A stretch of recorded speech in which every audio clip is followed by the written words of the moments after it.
Every night we sell bottles of wine in the $1,000 range. That's totally not out of the realm of possibility. $1,000 range. How often? Cleaning up the air vents and ducts. We were working on a very tight deadline. We don't do regular work. This is high-end, custom You said that 3 work. times. I've been there, I've done that. And gone. You're not 12. You're not a 21-year-old drunken guy. You're a grown man with a wife and kids, and you're acting still like this.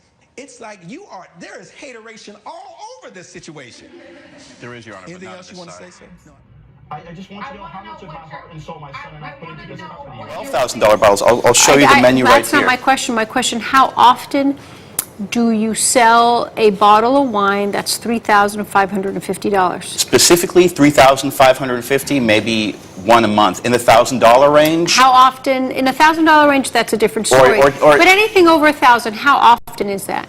Almost every night, several times a week, Your Honor. Today on America's Court with Judge Ross.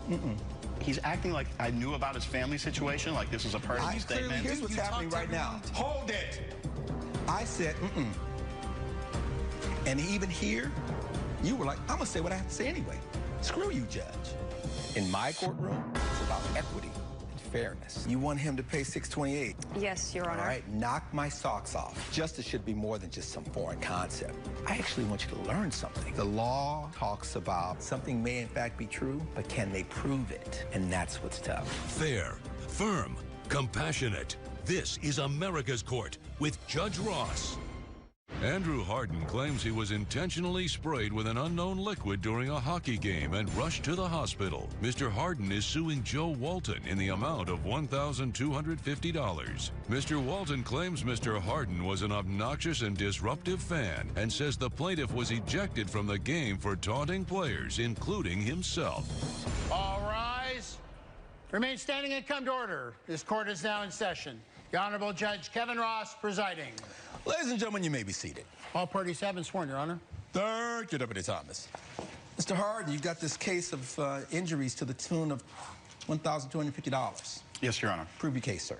Well, about 4 weeks ago, I was at a recreational hockey league game, which I attend every week with my family. Yes. And it was on a new occasion, so I just went alone. I didn't take my family. And, well, I don't know why, but when I wasn't looking, the defendant came by me and sprayed water into my eye. I have a pre-existing eye condition. I had to go to the emergency room. You know, I missed a lot of work. My car got towed. Well, hold on. I'm writing this down. You have a pre-existing eye condition. What's your condition? I have a corneal abrasion, and I also have dry eye syndrome as a result of that. And what happens as a result of that, of having that ailment? It requires constant care. I'm constantly going to the ophthalmologist. I'm constantly getting new contacts, new eye drops. Oh, so you wear contacts as well? Correct. All right. Mr. Walton, I've read the complaint. And actually, it's interesting because the way I read this and imagine who this person is, you're not what I was expecting. Visually, you know, because you seem very well adjusted. You're talking about your kids and your wife, and you love the game. And as I'm looking at you and hearing you, but then when I read what actually happened, something doesn't quite square up. So, Mr. Walton, let me look at it from your perspective. Okay. What do you recall happening? Because you don't dispute the fact that you squirted him in the eye. No, not at all. I absolutely did. You absolutely did? Yes. Why'd you squirt him in the eye, sir? Well, he's always been known as this outspoken, belligerent, obnoxious guy. Known by who? The whole team. Okay. Tell me how you feel about him, not your teammates. Well, I feel that he's very hard on us. Okay. Almost to the point where it's abusive. You feel he's abusive towards you as a player? Yes. And what would you define as being abusive, sir? Well, he just shouts things at me. Well, That's part of being a fan, Your Honor. Let's talk about him shouting. Is that unique to him? Yeah. Nobody else shouts? Nobody. Nobody else shouts at a hockey game? Well, I only hear what he's saying. Stop. So other people are shouting. You seem to be distracted, particularly by Mr. Harden. Yes, Your Honor. Why are you particularly distracted by Mr. Harden? Well, because of the things he says. What does he say? He says that I should have been cut from the team. All right. That's not the first time you've heard that. That's not the first time you've heard that. No, it's not. You should be cut. What else? Well, I think he's jealous of me. No, we're talking about... Give me a break. How can I be jealous of him? You can be jealous of him. Are you playing now? No. Then whoop, there it is. All right. So, Mr. Walton, yes. You said he says you should be cut. What else does he say that causes you to focus on the words coming out of his mouth? Well, this particular night, he mentioned something about my dad. He said, was your dad not around to teach you how to be a man? And he said that he would teach me. He's acting like I knew about his family situation, like this was a personal statement. Here's what's happening right now. Hold it! I said, And even here, you were like, I'm going to say what I have to say anyway. Screw you, Judge. So when I said to you, the person that I'm seeing isn't reflective of how I read it, now what I'm saying and what I'm reading is matching up. That's fatuous. You're pretending like I knew about his family situation, like I was directly insulting him. I'm just a fan. I'm a super fan. You insulted him, and you took it personal with him. He's an athlete. He's participating. He's competing in a stadium. He should let that roll off his shoulder. That's part of the sport. But for you, you don't want it to roll off your shoulder. I see your point, Your Honor. Thank you. So when he said that, was there anything else that he said? No, not after that. That's when I squirted him with the water bottle. Why? I just came to me. I didn't think. It just a reaction. Why?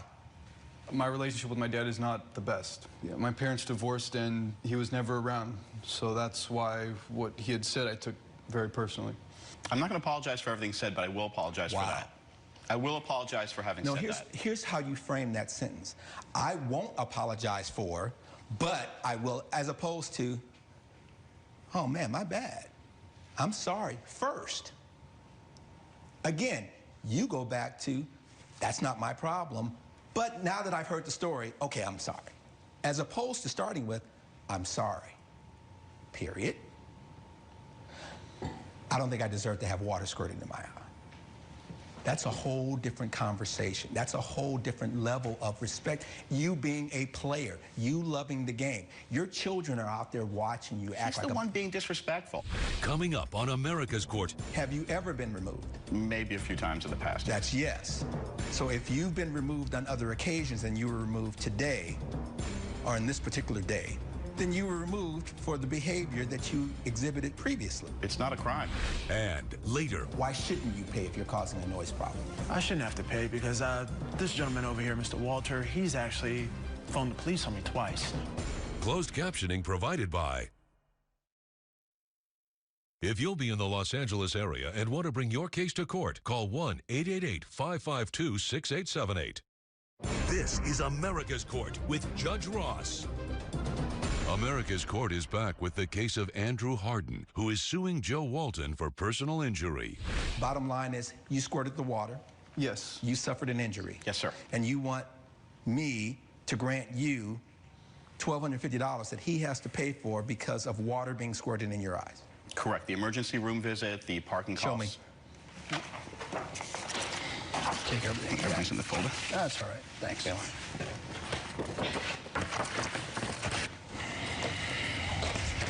What is this antibacterial prescription? Well, they gave me eye drops. My eye was shut for a full day. I couldn't see. I was in excruciating pain. He was ejected from the game because of his behavior. I was ejected, Your Honor, because I was in screaming pain because the defendant splashed something in my eye. You threw a hot dog on the ice. That's a total lie. I don't even know what he's talking about, Your Honor. He had to be removed. I had to be removed because I was in screaming pain. I was doubled over in agony for 5 minutes. Why would you have to be removed for screaming pain? You would just leave. You just acknowledged that you were removed. Well, I was screaming and I was heckling a little bit and I was a little bit boisterous because after I got sprayed in the eye, I was genuinely in pain. At that point, I was really mad. So why didn't you just leave? Hold on a moment, sir. You said I was removed. Correct. Why were you removed? For disorderly conduct, making a scene, screaming. I was genuinely in pain. I could not control myself. So officials removed you. Was there something dealing with a hot dog? I don't know where you got that from. That's a complete lie, Your Honor. Have you ever been removed? Maybe a few times in the past. That's yes. So if you've been removed on other occasions and you were removed today, or in this particular day, then you were removed for the behavior that you exhibited previously. It's not a crime. It's cheering at a sporting event. It's not an arrestable offense. If you're being removed from a game and you've got kids and you're teaching kids and your wife is there, and I got a 20-year-old young man, I started to say kid, but out of respect, a young man here, and you've played, I'm like, what are you doing? In my defense, Your Honor, the times when I was removed... There is no defense for you being removed. If people are being removed from the game, that's saying your behavior is way above and beyond. And that you keep thinking it's okay to let your kids see that? Out of thousands of games that I've attended over 2 decades, I get tossed out of a game and you're acting like it's some sort of crime or something? That's absurd. Really? Yeah, I'm a super fan. I live for this sport. Part of the energy when I was playing was listening to the fans, listening to people scream, getting inspired by it, getting energized by it. Say what you just said again. Being energized by the fans screaming. Part of the experience while I was playing, you're not. I get that. No, you don't. And that's not me just theorizing. If you're doing all that, that's you saying, put me in, coach. And your time has come. I've been there, I've done that. And gone. You're not 12. You're not a 21-year-old drunken guy. You're a grown man with a wife and kids, and you're acting still like this. It's like there is hateration all over this situation. There is, Your Honor. Anything else you want to say, sir? No, I'm done with you. Well, I called him once I found out what had happened to him, and he was just going on. You called him to say what? I wanted to apologize for my behavior. I don't know how he got my phone number, Your Honor. The next morning, I got a call from him. You know what, Mr. Walton? I like you. Thank you. You're a classy guy. And you're more, and out of all the men in this room, between Deputy Tom, you are really just, you are, how do I say it? You are representing what a man should be. You're not making apologies. You said, I acknowledge that I did this. I called him to say, as a man, I'm sorry. You hit a nerve, and you're completely owning your responsibility. I see you. Thank you, Your Honor. Anything else? I just want to say that, you know, I attend these hockey games. You said that. What else? This is the love of my life. You said that. What else? Nothing, Your Honor. Thanks for your time. Based on the evidence and the testimony before this court, the gavel has to come down in favor of the plaintiff. I see you. I don't have to like the litigants, but my job is to make a decision.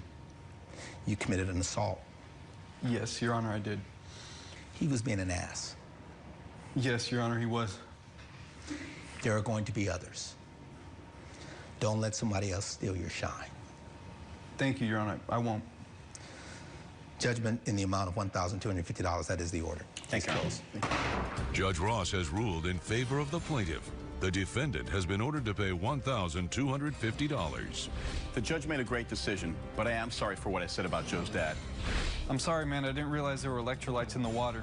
And coming up on America's Court with Judge Ross. Why shouldn't you pay if you're causing a noise problem? I shouldn't have to pay because this gentleman over here, Mr. Walter, he's actually phoned the police on me twice. Closed captioning provided by...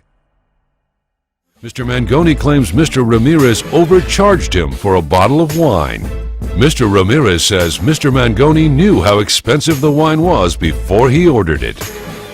All rise. What is your restaurant? What kind of food do you serve? What are you known for? It's fine dining. We're right on the marina in Los Angeles. We get great reviews. We've been open for 5 years. We're considered one of the premier restaurants in the city. Good, okay. Tell me about the night. How did it go? And is it usually your sommelier or the waitress that recommends the wine? It's usually the sommelier, but in any bottles which are over $500, we have a protocol that we check, and we make sure that that's exactly what the client wants, and that's exactly what we did here. Okay, we checked the security footage, Your Honor. I mean, he did we'll approve get the to wine. that. The waitress said it was $35.50. It's not true. The waitress said that he actually screamed $3,000, and then she said, no, $35.50. So he knew the whole time that it was a $3,000 bottle of wine. That's a complete lie. I screamed $3,000 when they brought the check.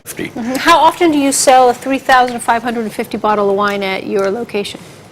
Almost every night we sell bottles of wine in the $1,000 range. That's totally not out of the realm of possibility. $1,000 range. We have $12,000 bottles. I'll show you the menu right here. That's not my question. My question, how often do you sell a bottle of wine that's $3,550? Specifically $3,550, maybe one a month. In the $1,000 range? How often? In a $1,000 range, that's a different story. Or but anything over $1,000, how often is that?